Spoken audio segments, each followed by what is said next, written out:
नमस्ते बच्चों, कक्षा 8 विषय गणित और प्रश्नावली अपनी चल रही है पहली।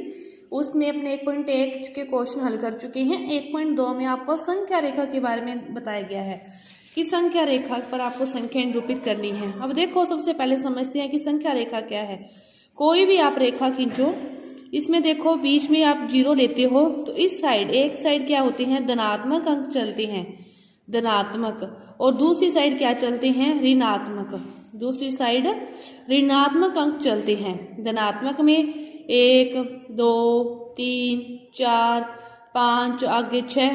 इसी प्रकार माइनस में चलोगे तो -1 -2 -3 -4 -5। संख्या रेखा के बारे में आपको इतना पता होना चाहिए कि एक साइड धनात्मक अंक चलते हैं और दूसरी साइड ऋणात्मक अंक चलते हैं। अब देखो, सीधी संख्या दे रखी हो तो आपको उसमें प्रदर्शित करने में आसानी होती है, लेकिन आपको क्या दे रखी है, भिन्न रूप में संख्याएं दे रखी है। भिन्न रूप में संख्याएं दे रखी है। अब देखो, आपको क्या दे रखा है, 7/4। पहले आपको क्या होना चाहिए, पता होना चाहिए कि इसे 7/4 है। देखो 4/4 को काटोगे तो कितना आएगा, 1 आएगा ना। उसके बाद 7 के बाद क्या आता है, 8। 8/4 करोगे तो क्या आएगा, 2 आएगा। तो ये इसका मतलब 7/4 क्या है, 1 और 2 के मध्य है। अब आप इसको समझो, ये क्या है, 0 लोगे इसको 0, और इस साइड क्या होगी, माइनस में होगी, और इस साइड क्या होगी, प्लस में होंगी, 1 और यहाँ पे 2 मानो। अब ये 4/4 यदि इस 1 को माने, 1 की जगह 4/4 लिखें तो फिर यहाँ पे 5/4 6/4 7/4 और 8/4 फिर क्या हो गया, 2 हो गया। तो फिर 7/4 क्या हो गया, 1 और 2 के बीच के भागों को अपने 4 समान भागों में विभाजित करें तो ये क्या हो गया, 7/4 हो गया। दूसरा क्वेश्चन समझो, क्या दे रखा है, -5/6 दे रखा है। अब -5/6 में आप थोड़ा सा आगे जाओ, क्या आ जाए, 5 की जगह 6 आएगा, तो 6/6 क्या हो गया, 1 हो गया। तो देखो, अब आप संख्या रेखा स्केल से सीधी संख्या रेखा खींचोगे, जैसे 0 इस साइड 1 2, अपने को तो माइनस वाले से मतलब है, ये है -1। अब देखो कि 6/6 5/6, इससे पहले 4/6 3/6 2/6 1/6, तो 0/6 तो ये हो गया। अब देखो 1/6 2/6 3/6 4/6 5/6 और 6/6 तो यही हो गया। 6/6 की जगह तो -1 ही हो गया, और उससे एक पहले वाला ये क्या हो गया, 5/6। ये क्या हो गया, 5/6।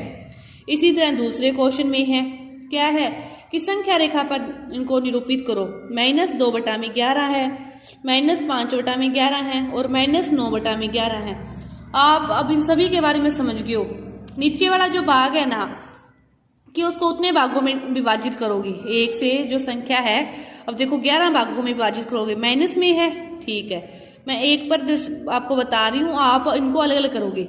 इधर तो चलेंगे प्लस वाले और इस साइड चलेंगे माइनस वाले, ठीक है, इस साइड प्लस वाले चलेंगे और दूसरी साइड किस वाले चलेंगे, माइनस वाले चलेंगे। अब यहाँ से अपने 11 भागों में विभाजित करना है, क्योंकि 9 के बाद 10, 10 के बाद यदि 11/11 आएगा तो -1 आएगा, मतलब 11 भागों में विभाजित करें फिर अपने, यही मतलब हुआ कि 1/11 2/11, ये हो गया 2/11 माइनस में, फिर 3/11 4/11, ये क्या हो गया, 5/11, फिर 6/11 7/11 8/11 9/11, ये रहा, यहाँ पे आ जाएगा -9/11 10/11, और ये क्या हो गया, 11/11, ये क्या हो गया, 11/11 -1, यहाँ तक आ जाएगा।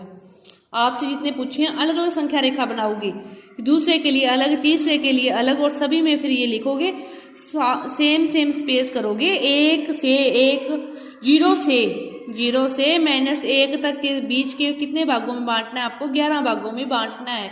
एक पर लिख देना 2/11, फिर दूसरे में कहाँ आएगा 5/11, तीसरे में यहाँ आएगा, वहां पे लिख दोगे 9/11। इस प्रकार ये है आपके क्वेश्चन दूसरा। इसके बाद देखो जो अगला क्वेश्चन है वो क्या कहता है, तीसरा क्वेश्चन आपसे पूछ रहा है कि ऐसी 5 परिमेय संख्याएं लिखिए जो 2 से छोटी हो। अब देखो 2 से छोटी आपसे परिमेय संख्याएं पूछ रहा है वो, कि आपको पता ही है तीसरा जो क्वेश्चन है वो क्या पूछ रहा है कि 2 से छोटी आप क्या लिखो, परिमेय संख्या लिखो, लेकिन लिखनी है 2 से छोटी हो। तो 2 से छोटी देखो, एक तो एक ही होती है, एक प्लस में भी हो गया और एक माइनस में भी हो गया, फिर 1 बटा में 2 प्लस में भी हो गया, 1 बटा में 2 माइनस में भी हो गया, एक 0 भी 2 से छोटी है। तो ये सारी क्या होगी, 2 से छोटी परिमेय संख्या है। और कितनी पूछी थी, 5 पूछी थी और 5 आपने निकाल ली। और इसके बाद के जो सारे क्वेश्चन है वो देखो इस तरह है। चौथा क्वेश्चन देखो, बाद के जो सारे क्वेश्चन हैं वो क्या हैं। जैसे चौथा क्वेश्चन दे रखा है कि -2 बटा में 5 व 1 बटा में 2, -2 बटा में 5 और 1 बटा 2 के मध्य की 10 परिमेय संख्याएं लिखो। किसी में 5 पूछेंगे, किसी में कुछ पूछेंगे।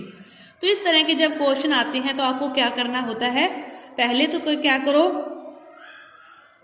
-2 बटा में 5 प्लस 1 बटा में 2 इसको हल करो लैसे लेकर। इसका लैसे कितना आ गया 10, 5 दूनी 10 और यहाँ पे कितना आ गया -4, 2 5 है 10, 5 कितना आ गया 1 बटा में 10, एक परिमेय संख्या आ गई 1 बटा में 10।